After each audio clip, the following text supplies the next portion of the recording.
स्मिता पाटील. स्मिता पाटील यांचा जन्म दिन 17 ऑक्टोबर 1955 रोजी पुण्यात झाला.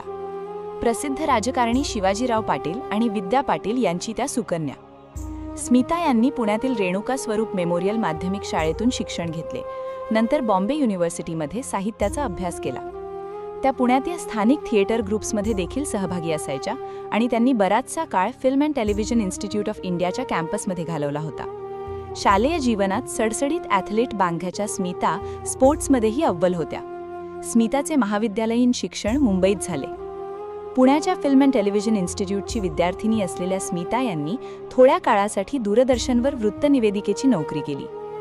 इ.स. 1976 सालच्या तिच्या मंथन सिनेमाला इ.स. 1977 सालचा उत्कृष्ट चित्रपटाचा नॅशनल फिल्म अवॉर्ड पुरस्कार मिळाला.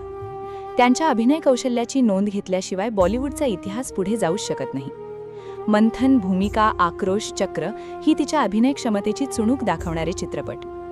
मंथन सिनेमानंतर स्मिता यांची अभिनय क्षमतेची ख्याती हिंदी चित्रपटसृष्टीत पसरली. सुप्रसिद्ध अभिनेत्री हंसा वाडकर यांच्या जीवनावरील इ.स. 1977च्या बेनेगल यांच्या भूमिका चित्रपटाने स्मिता यांची ओळख एक प्रतिभावंत अभिनेत्री म्हणून प्रस्थापित झाली. या चित्रपटाने स्मिताला उत्कृष्ट अभिनेत्रीचा नॅशनल फिल्म अवॉर्ड पुरस्कार मिळवून दिला.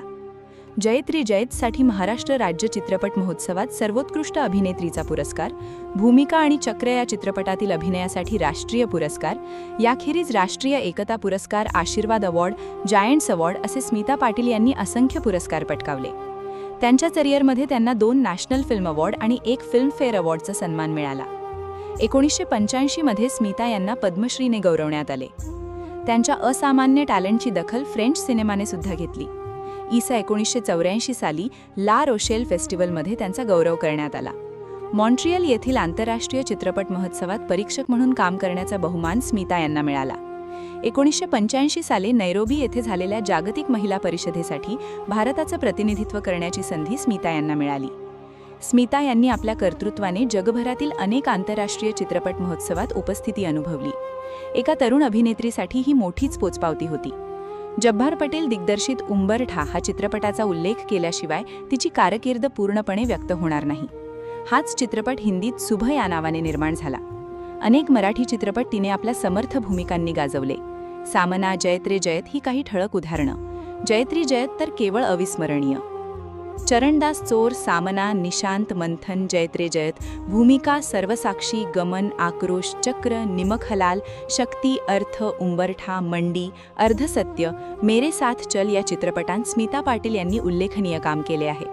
या चित्रपटातील त्यांच्या भूमिका अजरामर झाल्या आहेत. स्मिता यांनी मराठी, हिंदी, पंजाबी, बंगाली, गुजराती, कन्नड, मल्याळम आणि तेलुगू अशा एकूण 8 भाषांतील चित्रपटात भूमिका साकारल्या.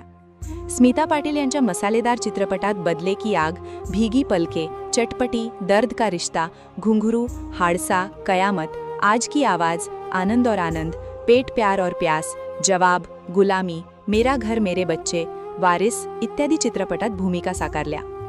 स्मिता या त्यांच्या अभिनयाने जेवढ्या चर्चेत होत्या तेवढीच चर्चा त्यांच्या खासगी आयुष्याचीही होती. स्मिता आणि राज बब्बर यांच्या नात्याबद्दलही बरीच चर्चा होती. स्मिता आणि राज यांची भेट 1982 मध्ये भीगी पलकेच्या शूटिंग दरम्यान झाली होती. या भेटीचं रूपांतर नंतर प्रेमात झालं. राज बब्बरचे आधीच नादिरासोबत लग्न झाले होते, तरीही दोघेही एकमेकांपासून लांब राहू शकले नाहीत आणि दोघांनी एकत्र राहण्याचा निर्णय घेतला. त्यानंतर राजने नादिराला घटस्फोट दिला. राज आणि स्मिता लिव्ह इनमध्ये राहू लागले. त्या काळी लिव्ह इन ही संकल्पना इतकी विकसित नव्हती, त्यामुळे दोघांवर बरीच टीका झाली होती. काही काळानंतर स्मिता आणि राजचे लग्न झाले. स्मिताने 28 नोव्हेंबर 1986 रोजी मुलगा प्रतीकला जन्म दिला, पण व्हायरल इन्फेक्शनमुळे स्मितांना ब्रेन इन्फेक्शन झाले होते. प्रतीकचा जन्म झाल्यानंतर त्या घरी आल्या, पण त्या पुन्हा आजारी झाल्या. मात्र यावेळी आपल्या मुलाला सोडून त्या रुग्णालयात जायला तयार नव्हत्या. जेव्हा हा संसर्ग खूप वाढला तेव्हा त्यांना जसलोक रुग्णालयात दाखल करण्यात आले. स्मिताचे अवयव एक एक करून निकामी होऊ लागले. प्रतीकच्या जन्माच्या अवघ्या 15 दिवसांतच 13 डिसेंबर 1986 रोजी स्मिताचा मृत्यू झाला. स्मिताच्या स्मरणार्थ धुळे जिल्ह्यातील शिरपूर येथे अजूनही स्मिता पाटील पब्लिक स्कूल ही शाळा चालवली जाते. या अभिनेत्रीला श्रद्धांजली म्हणून स्मिता पाटील स्मृती पुरस्कार सुरू केला. अशा या भारतीय सिनेमातील अजरामर झालेल्या मराठमोळी अभिनेत्री, त्यांचा चेहरा आजही डोळ्यासमोर उभा राहतो.